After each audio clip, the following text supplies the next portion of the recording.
Hello and welcome to HMTV digital. గత కొన్ని సంవత్సరాల నుంచి చూస్తే కనుక చైనాలో సిచ్యువేషన్స్ అన్నీ ఏమీ బాగోలేవు. ఒకవైపు జననాల రేటు చాలా గణనీయంగా పడిపోతోంది. దీన్ని పెంచేందుకు ఆ దేశం ఎన్నో తిప్పలు పడుతోంది కూడా. యువతలో పెళ్లిళ్లపై ఆసక్తి కలిగించడానికి రకరకాల పథకాలను కూడా తెస్తోంది. మరోవైపు యువత నిరుద్యోగ సమస్యతో విపరీతంగా కొట్టుమిట్టాడుతున్నారు. అసలు హయ్యర్ స్టడీస్ అంటే ఉన్నత చదువులు చదివినా కూడా ఉద్యోగాలు దొరక్క తలలు పట్టుకుంటున్నారు అక్కడ. అలాగే ఈ విపరీతమైన కాంపిటీషన్ వాతావరణం ఎక్కువగా పెరిగిపోవడం కూడా ఇందుకు ప్రధాన కారణం అని చెప్తున్నారు. మరి ఈ నేపథ్యంలోనే నిరుద్యోగ సమస్యకు చెక్కిపెట్టడానికి ఒక వినూత్నమైన పద్ధతిని ఆచరిస్తోంది చైనా. తల్లిదండ్రులే నిరుద్యోగులకు జీతాలు ఇచ్చేలా ఓ విధానాన్ని తెచ్చారు. మన ఇండియాతో పోలిస్తే వేరియస్ కంట్రీస్లో అంటే అబ్రాడ్లో లైఫ్ స్టైల్ చాలా భిన్నంగా ఉంటుందన్న విషయం మనందరికీ తెలిసిందే. పిల్లలు సంపాదించే స్థాయికి ఎదిగిన తర్వాత వాళ్ళు ప్రత్యేకంగా తమ జీవితాన్ని ప్రారంభించేస్తూ ఉంటారు.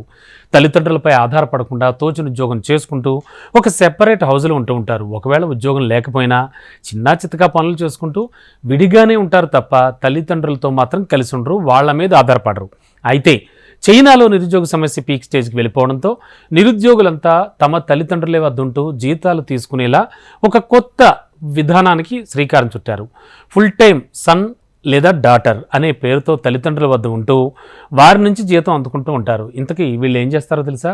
తల్లిదండ్రుల వద్ద పూర్తి సమయం గడుపుతారు. వాళ్ళకి ఎలాంటి కష్టం రాకుండా బాగోగులు చూసుకుంటారు. అలాగే ఇంటి పనులన్నీ చేసి పెడతారు. అంటే పేరెంట్స్ కోసం వంట చేయడం కానీ, గిన్నెలు కడగడం కానీ, ఇల్లు శుభ్రం చేయడం కానీ ఇలాంటి పనులన్నీ చేస్తారనమాట. తల్లిదండ్రులు ఏం చెప్తే అది చేయడమే వాళ్ళ ముఖ్యమైనటువంటి విధి. ఇలా చేసినందుకు గాను వాళ్ళు నెలకి ఏకంగా 70 నుంచి 90 వేల వరకు జీతం పేరెంట్స్ నుంచే తీసుకుంటూ ఉంటారు. ఈ విషయాన్ని అక్కడ నేషనల్ మీడియా ఒకటి వెల్లడించింది. ఎవరైతే ఉద్యోగం లేక సతమతం అవుతున్నారో వాళ్ళు ఇలా ఉద్యోగాలు చేసుకుంటూ పేరెంట్స్ నుంచి మంచి జీతం అందుకుంటున్నారు అని ఆ మీడియా తెలిపింది. అసలు ఇదేం విడ్డూరం ఏమో కదా అని ప్రపంచ దేశాలన్నీ అనుకుంటున్నాయి.